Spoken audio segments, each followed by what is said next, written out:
Infiltrators, घुसपैठिया किस तरीके से बंगाल का डेमोग्राफी बदल दिया आप सबको मालूम है।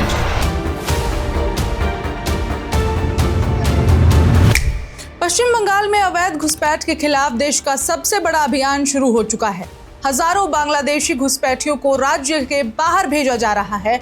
और क्या ये वही मुद्दा है जो आने वाले वर्षों में बंगाल की राजनीति की एक नई दिशा तय करेगा? नमस्कार, मेरा नाम है ऋचा पराशर और आप देख रहे हैं वन इंडिया। पश्चिम बंगाल की राजनीति में एक बार फिर घुसपैठ का मुद्दा केंद्र में है। राज्य सरकार ने दावा किया है कि अवैध रूप से रह रहे बांग्लादेशी नागरिकों के खिलाफ बड़े पैमाने पर कार्रवाई शुरू हो चुकी है। सुवेंदु अधिकारी, जो वहां के पश्चिम बंगाल के सीएम हैं, वो भी बेहद सख्त रुख अपना रहे हैं बांग्लादेशी घुसपैठियों के खिलाफ। सरकार का कहना है कि हजारों लोगों की पहचान की गई है, उन्हें विशेष होल्डिंग सेंटर्स में रखा गया है और चरणबद्ध तरीके से उन्हें सीमा पार भेजा जा रहा है।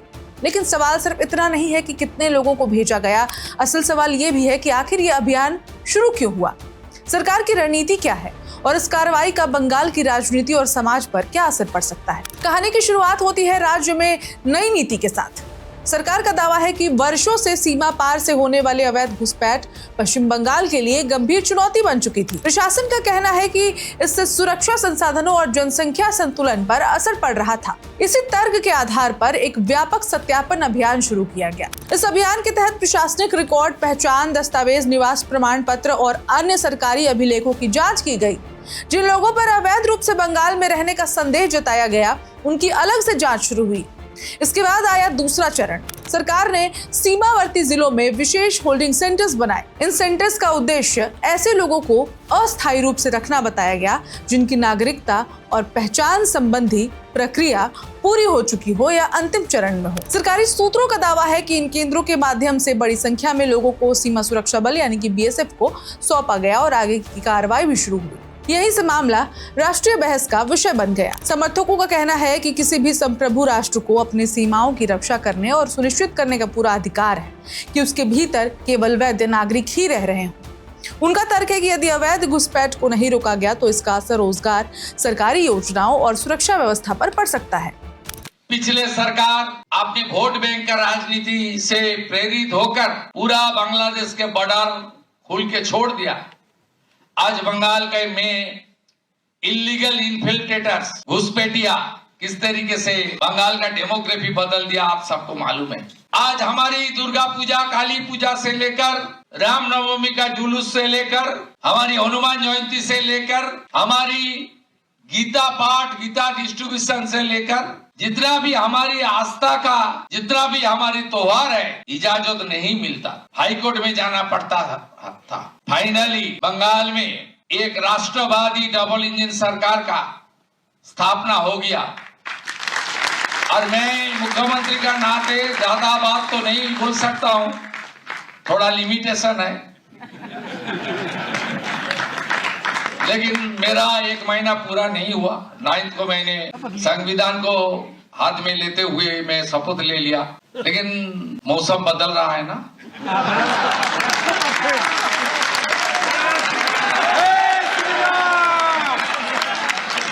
आने वाला दिन में और भी अच्छा होगा। लेकिन दूसरी तरफ आलोचक भी कई सवाल उठा रहे हैं।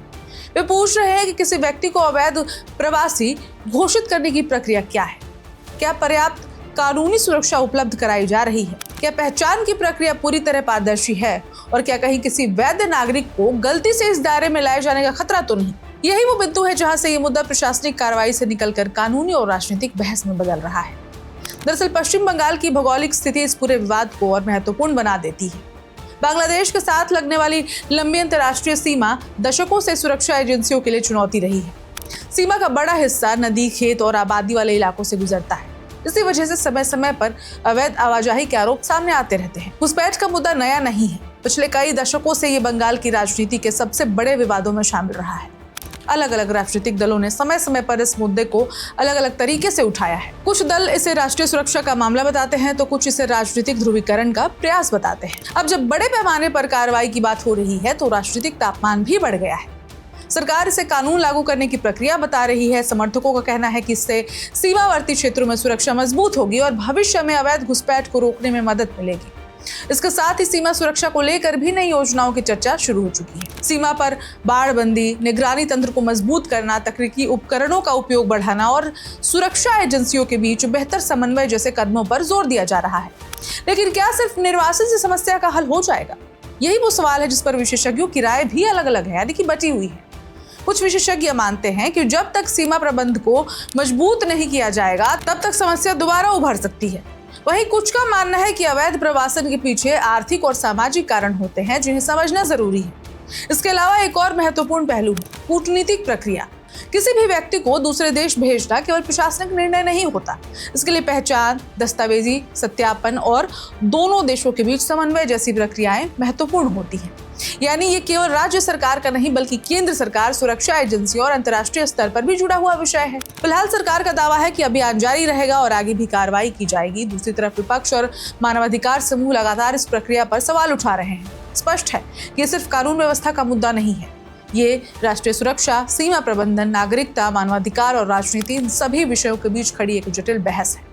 अब आने वाले दिनों में सबसे बड़ा सवाल यही रहने वाला है कि अभियान जमीन पर किस तरह आगे बढ़ता है। क्या सरकार अपने घोषित उद्देश्यों को हासिल कर पाएगी? क्या कानूनी चुनौतियां सामने आएंगी? और क्या ये मुद्दा बंगाल की राजनीति का सबसे बड़ा मुद्दा बनकर रह जाएगा? फिलहाल इतना तय है कि पश्चिम बंगाल में घुसपैठ का मुद्दा एक बार फिर राजनीति और सामाजिक विमर्श के केंद्र में आ चुका है और इस बहस का असर सिर्फ सीमा क्षेत्रों तक सीमित नहीं रहेगा बल्कि पूरे देश की राजनीति और नीति निर्माण पर भी असर दिखाई देगा। इस खबर में इतना ही। अपडेट्स के लिए देखते रहें one India Hindi. Subscribe to One India and never miss an update. Download the One India app now.